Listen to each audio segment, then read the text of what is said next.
तो दोस्तों सभी को नमस्कार एंड गुड मोदी के मॉर्निंग। मैं राजवीर सिंह मोदीकर इंडिया से प्रेजेंट करता हूं और मोदीकर में मैं 3 साल से एंजॉय कर रहा हूं।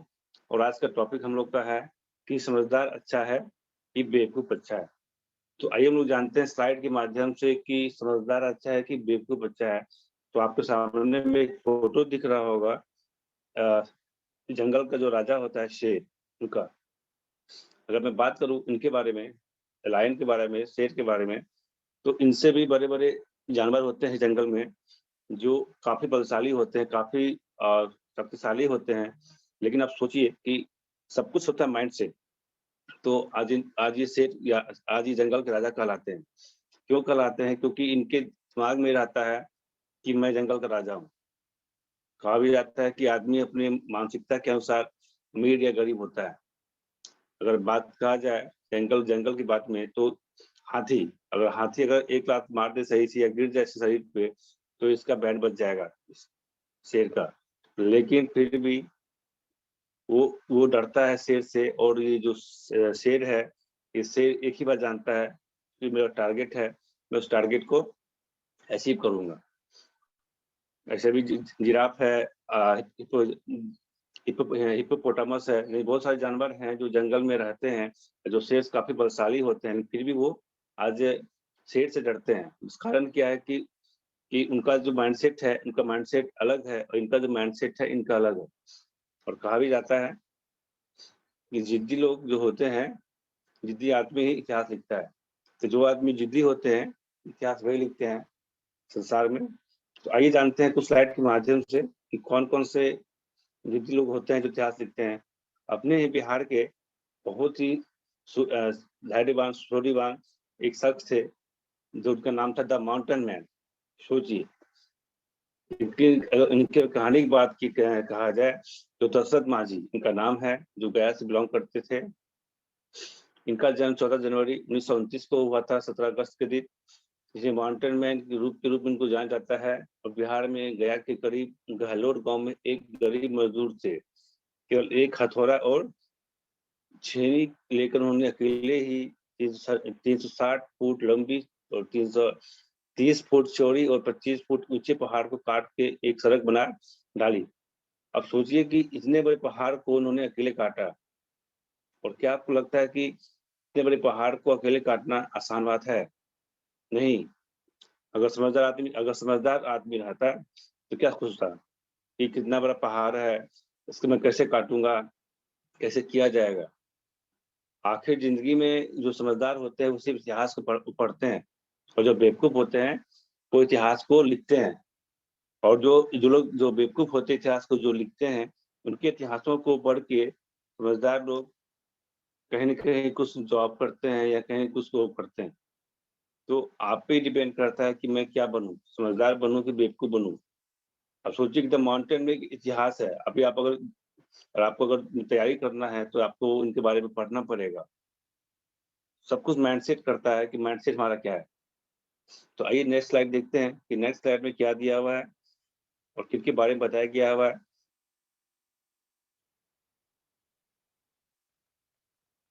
तो नेक्स्ट स्लाइड में दिया हुआ है कि बहुत ही हमारे ही अपने हिंदुस्तान के एक शख्स थे, रविंद्र जैन। इनको कौन नहीं जानता है। अगर बात करें इनके जीवन का, तो आप देख पा रहे हैं कि रविंद्र जैन का जन्म 28 फरवरी 1994 में उत्तर प्रदेश के अलीगढ़ शहर में करवरीगंज नामक इलाके में हुआ था। उनके पूर्वज राजस्थान के जैसलमेर से आए थे। वे 7 भाई-बहन थे। वर्ष 1972 में उन्होंने अपनी पहली फिल्म करियर की शुरुआत की थी। जन्म से ये अंधे थे। सोचिए, यहाँ पे अगर बात कहा जाए तो लोग क्या बोलते हैं कि नसीब खराब है, सरकार खराब है, माँ-बाप खराब है। अब यहाँ पे सोचिए, सबसे बड़ी बात है कि ये जन्म से अंधे थे। आपको अगर अपने आप को आप इनसे कंपेयर कीजिएगा, अपने आप को आप इनसे कनेक्ट करने की कोशिश कीजिएगा कि जन्म से अंधे थे, पर भी उन्होंने हिम्मतपूर्वक कार कारकिर्दी की शुरुआत करने के बाद हिंदी फिल्मों में गाना के मशहूर सिंगर बने। उनके पिता इंद्रमणि जैन संस्कृत के बड़े पंडित और आयुर्वेदाचार्य थे। माता का नाम किरण देवी थी। रविंद्र जैन रविंद्र रविंद्र उनकी तीसरी संतान थे। वे बॉलीवुड का सफर शुरू किए। करने से पहले जैन भजन गाते थे। हिंदी फिल्मों में उनके गीत लोकप्रिय हुए थे और उन्होंने उनको चाहने वाला बहुत बड़ा वर्ग है। उनका विवाह 1982 में दिव्या जैन से हुआ। रविंद्र जैन के पुत्र का नाम आयुष्मान जैन थे। और अगर बात करें आज अपने रामायण में, आप जानते हैं कि जितना स्वर है, जितना आवाज़ है या जिनका है अपने हिंदुस्तान में, रामायण का जब स्टार्ट हुआ था रामायण, तो हर गाँव में, उस टाइम में हर गाँव में कहीं न कहीं एक टीवी होता था, हर पंचायत में। अब सोचिए जब वो रामायण चलता था, उनको देखने के लिए पूरा गाँव एक साथ एकजुट होके देखता था। काफ़ी ये फेमस रहा, काफ़ी ये जो सीरियल था रामायण काफ़ी फेमस रहा। और जो सारे जो क्या बोलते हैं, वही बात कि मेरा नसीब खराब है, इतिहास लिखा। दोस्तों कहा जाता है कि जिद्दी लोग इतिहास लिखते हैं और समझदार लोग इतिहास को पढ़ते हैं। आज हम आप इनके बारे में बता रहे हैं और आज इन्होंने इतिहास लिख के डाला, तो मर्ज़ी आपकी है कि आपको कैसा बनना है, समझदार बनना है कि बेवकूफ़ बनना है। तो आइए आगे देखते हैं नेक्स्ट स्लाइड में, नेक्स्ट स्लाइड क्या कहता है? तो नेक्स्ट स्लाइड में आप देख पा रहे हैं बहुत ही एक लड़की है, अपने हिंदुस्तान की है। इनका अगर एक घटना कहा जाए, ये भी आपको वही उत्तर प्रदेश से बिलॉन्ग करती हैं और बात करें तो ये स्पोर्ट्स खिलाड़ी थी। अपने जीवन काल में जब ये बड़ी हुई तो एक बार ये कहीं जा रही थी ट्रेन से, तो कुछ बदमाश चढ़े ट्रेन में और ये कुछ पहनी हुई थी सोने का, तो वो इसे छीन रहे थे। तो ये खिलाड़ी थी तो ये भी उनसे भिड़ गई, उनसे छीनने के लिए। तो क्या हुआ कि बदमाशों ने इनको उठा के फेंक दिया ट्रेन से, उधर से एक ट्रेन आ रहा था, दूसरे ट्रैक से। तो जैसे उठा के फेंका तो उससे टकरा के वो गिर गई और उनका एक पैर कट गया। आप सोचिए, एक पैर कट गया, उसके बाद क्या हुआ कि जब ये उनका एक पैर कट गया तो जो उनको होश आया इस ट्रैक पे, तो उनके पैरों को चूहा कुतर रहा था। उनको इतना हिम्मत नहीं था कि उस चूहे को भगा सके। किसी प्रकार लोगों को पता चला, इनको उठाया गया, इनका ट्रीटमेंट किया गया हॉस्पिटल में और इन्होंने एक कसम खाया कि अगर मैं मर के जन्म लिया हूँ, तो मैं एक इतिहास लिखूँगा या लिखूँगी। और बता दें दोस्तों कि इनका नाम अरुणिमा सिन्हा है और इन्होंने एवरेस्ट फ़तह किया हुआ है। एक पैर के साथ, एक पैर नहीं है, उन्हें एक पैर के मतलब हेल्प सहायता से उन्होंने इतिहास लिखा है।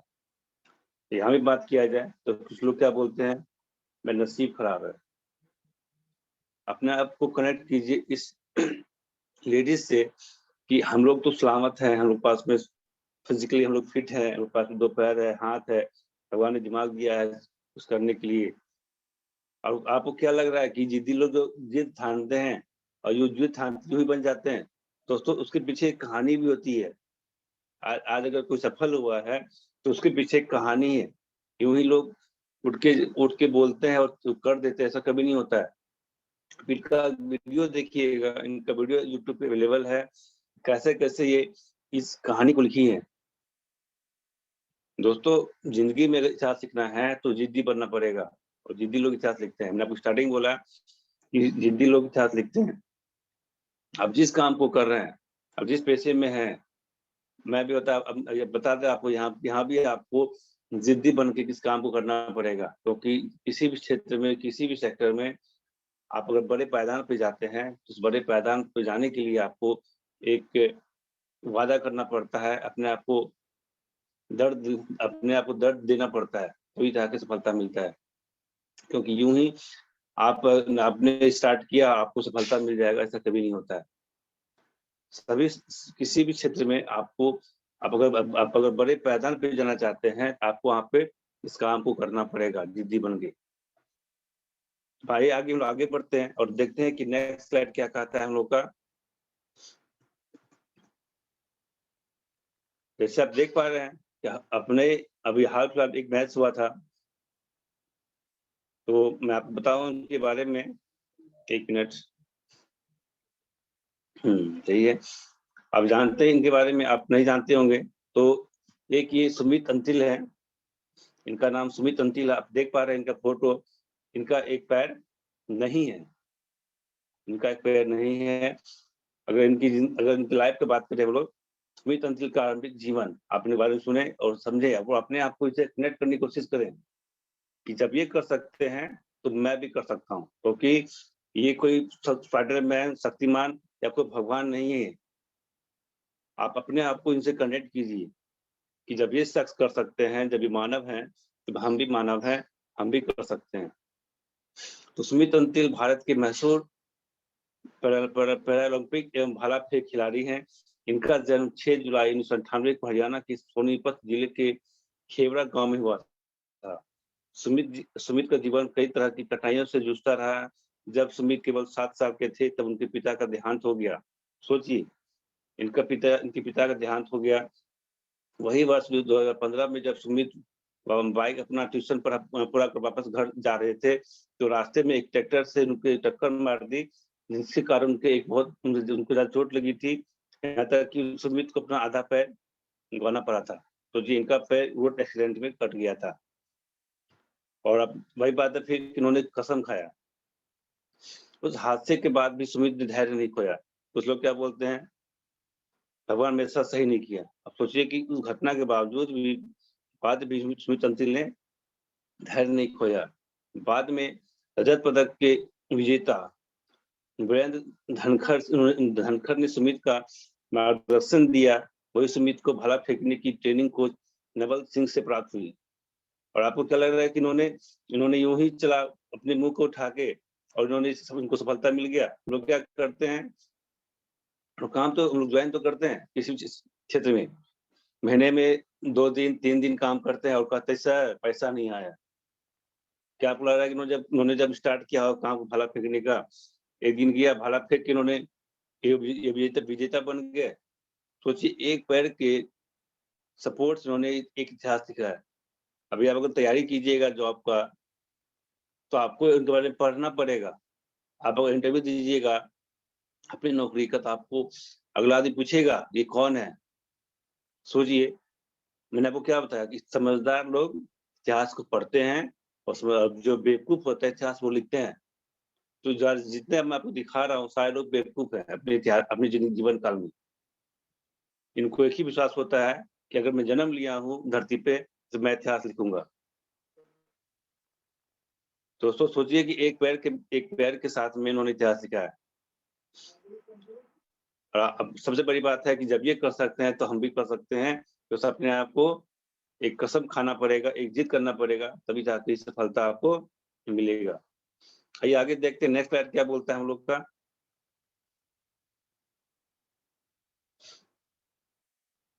तो नेक्स्ट स्लाइड में आप देख पा रहे हैं एक हमारे, ये भी अपने हिंदुस्तान के हैं और बाएं पैर पर पड़ी पोलियो की मार को नजरअंदाज करते हुए बैडमिंटन खिलाड़ी प्रमोद भगत ने टोक्यो ओलंपिक 2021 में जोरदार तरीके से भारत की दावेदारी की और पूरे भारतवर्ष को उनसे उम्मीद थी प्रमोद भगत भारत को अगला गोल्ड मेडल दिलाएंगे और इसी उम्मीद को आशा के साथ इन्होंने इतिहास लिखा। सोचिए, अभी इनके पैर में पोलियो की बीमारी लग चुका था। अब सोचिए, इन्होंने एक पैर, उनका ये भी हैंडीकैप थे, इन्होंने ये फिजिकली अनफिट थे। अब सोचिए प्रमोद भगत जी ने इतिहास लिखा। तो लोग क्या बोलते हैं, नसीब खराब है। दोस्तों, आप कोई क्षेत्र में है, किसी भी क्षेत्र में काम करते हैं, सब कुछ माइंडसेट करता है, सब कुछ माइंडसेट करता है। तो आपको अपने माइंडसेट को सही करना पड़ेगा, क्योंकि जब तक अपने माइंडसेट को सही नहीं कीजिएगा जिंदगी में आप कुछ नहीं कर पाइएगा। और अपने आप को कनेक्ट कीजिए इस आदमी से। सोचिए कि हम किस जगह है, ये किस जगह है। अब क्या लग रहा है कि इन्होंने काम को स्टार्ट किया होगा और उनको सफलता मिल गई होगी यूं ही?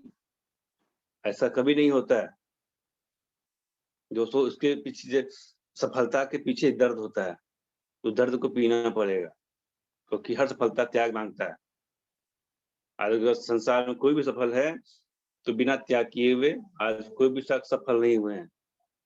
तो कहा जाता है कि, एक कहावत सुने होंगे आप कि दर्द के आगे डर है।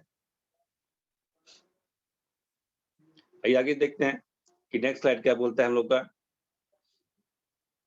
और सबसे बड़ी बात करें हम लोग तो अपने ही क्षेत्र के हम लोग जिस क्षेत्र में हैं, अपने ही क्षेत्र के मैं आपको 2 शख्स मिलाना चाहूँगा, जो एक बिहार से बिलॉन्ग करते हैं, एसके राज, यानी कि सत्येंद्र कुमार राज, जो बिहार के त्रिवेणीगंज जिले से बिलॉन्ग करते हैं।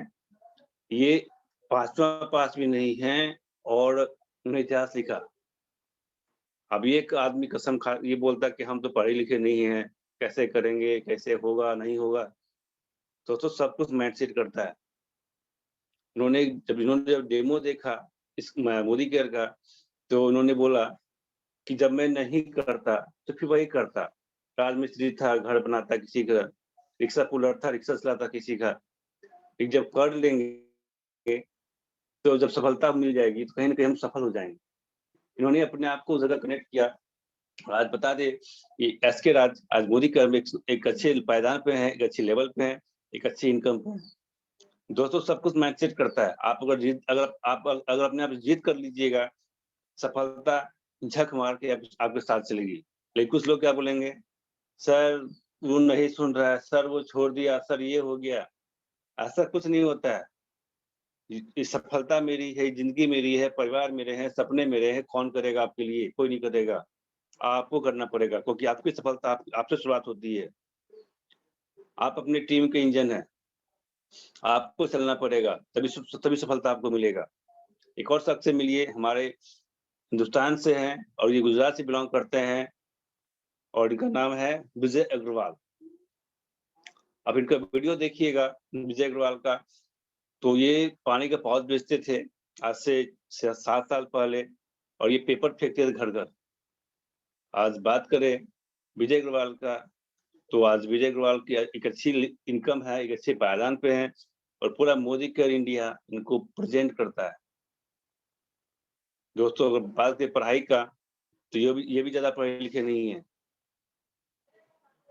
दोस्तों अपने आप को कनेक्ट कीजिए इस लोगों से जितना मैंने आपको दिखाया अभी स्लाइड के माध्यम से, कि जब ये कर सकते हैं, तो मैं क्यों नहीं कर सकता हूँ?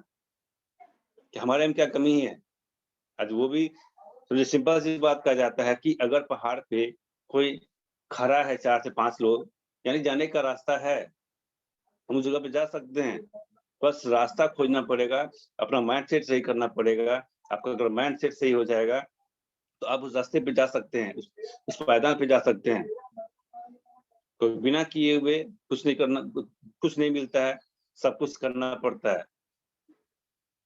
दोस्तों करना तो पड़ेगा, क्योंकि सपने आपके हैं, सफलता आपकी है।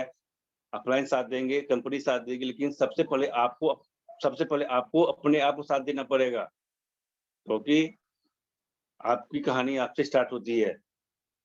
अगर एसके राज, अगर विजय अग्रवाल अगर ये सोचते कि ऑफलाइन साथ नहीं दे रहे हैं, लोग साथ नहीं दे रहा है, दोस्तों मैं आपको बता रहा हूँ, अपने आप उनको प्रेज़ेंट कर रहा हूँ, मैं आपको इनके बारे में नहीं बताता। तो दोस्तों ऐसे लोगों से आप मिलिए, आप ऐसे लोगों से बात कीजिए, जो लोग सफल हैं। आप अपने आप को उनसे कनेक्ट कीजिए कि वो लोग सफल इस क्षेत्र में हैं। दोस्तों कहीं न कहीं हम लोग अपने आप को उस जगह पे कनेक्ट नहीं कर पाते हैं और हम लोग क्या बोलते हैं कि नसीब खराब है। दोस्तों ज़िंदगी में हर आदमी में बजरंगबली है, हर आदमी में एक शक्ति है। आपको अपनी शक्ति को पहचानना पड़ेगा। तो कहा जाता है कि जब-जब मानव जोर लगाता है, पत्थर पानी बन जाता है। लेकिन कहानी क्या है कि लोग जोर तो नहीं लगाता है ना, अपनी शक्ति को पहचानिए। आज आप संसार में जितने आज सुख सुविधा की जो वस्तुएँ हैं, वो कौन बनाया है? वो आदमी बनाया है। अगर अगर कहा जाए कि बाज पक्षी एक प्रजाति आप जानते हैं, क्या आपको लग रहा है कि बाज पक्षी का आप जानते होंगे कि बाज पक्षी का लक्षण है उड़ना। उसमें से कोई नहीं कहता होगा कि लो चाचा मेरे उड़ रहे हैं, मेरे भैया उड़ रहा है।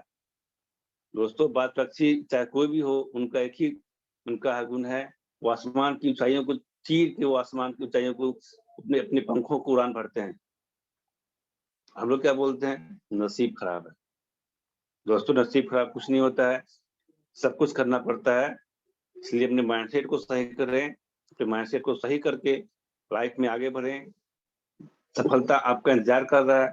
बस अपने आपको एक वर्ड है ज़िद्दी, ज़िद्दी बनना पड़ेगा। तो बिना ज़िद्दी बने हुए इतिहास आज तक कोई नहीं लिखा है, चाहे कोई भी हो। तो थैंक यू सो मच सभी को। अगर कोई अपना फीडबैक देना चाहते हैं इस प्रेजेंट के माध्यम से, आप बोल सकते हैं। किन्हीं को ऐड ऑन करना है?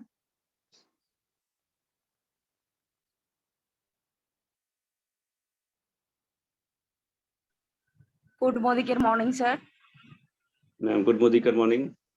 Good morning to all of you friends.